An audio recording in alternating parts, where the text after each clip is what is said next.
Hello, everyone, and welcome back to the Autumn Park.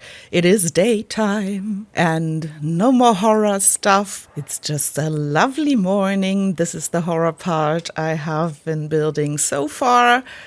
But it was time for me to just let the sun rise and start with the happy stuff.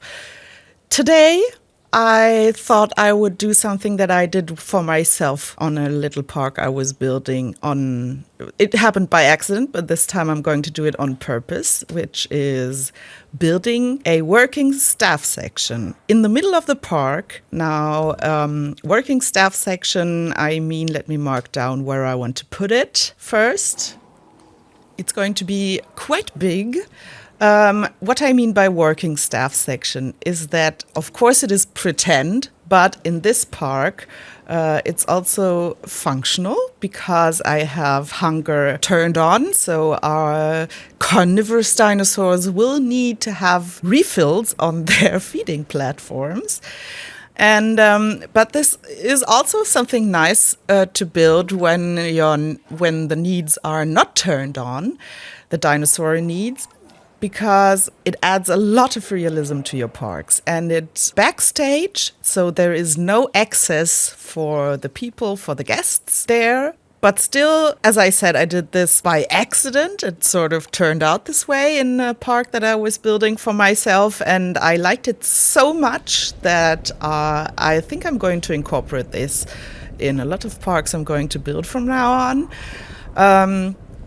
So the idea is to build this little, or in this case, big section in the middle that has access to all the enclosures and lagoons and aviaries and all the hatcheries, so that the staff can refill and check on the dinosaurs without driving through the guests with their ranger trucks, which I hate.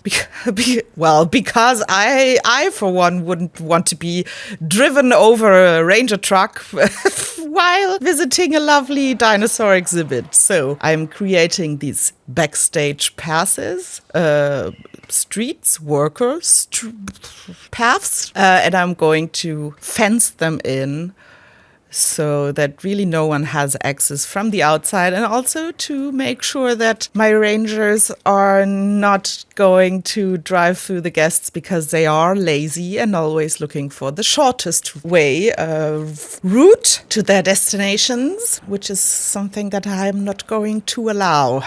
So I will have to fence them in. And I don't know, all the action happening behind the scenes, also giving the people the possibility to have a glance at the people working there is something that, I don't know, I like it. And it, as I said, it adds realism. So just give it a try. I recommend it a lot. And what I'm going to do also is include a little mock apprentice area. I want this section to look like there are people coming as apprentices and learning about how to take care of dinosaurs. So I'm going to include a few areas next to exhibits and hatcheries that look like educational areas where people can sit down, have lots of information about the dinosaurs, can observe them and just learn how to take care of them. And I think this adds even a little more realism to the whole section. And I'm not quite sure what I did on my accidental working staff section was that I added a few campgrounds. The idea was that children could come there and learn about dinosaurs, but I don't think I'm going to do this here.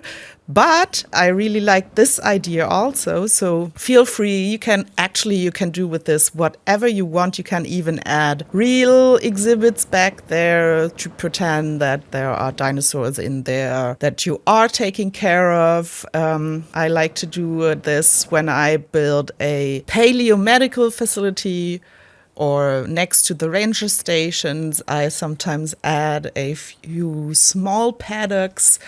You can even add aviaries or lagoons there to pretend that small lagoons small aviaries to pretend that there are quarantine sections in the park where newly arrived dinosaurs or sick dinosaurs are treated, or flying reptiles and marine creatures. And it's also nice to include some observatory decoration sections next to those so that people can learn how to act, how to treat the dinosaurs, how to take care of them.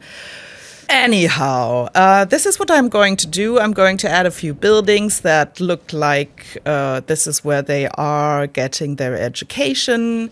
I guess I'm going to add a control center and stuff. So yeah, that it looks like an actual working staff section. And yeah, I guess I'm going to speed through all of the rest that is coming, because I pretty much told you everything about this build already. It is a super cool idea. I really recommend trying something like this, fencing them in so that they really don't drive through the guests, and just grant yourself the luxury of wasting space to add a lot of realism to your parks.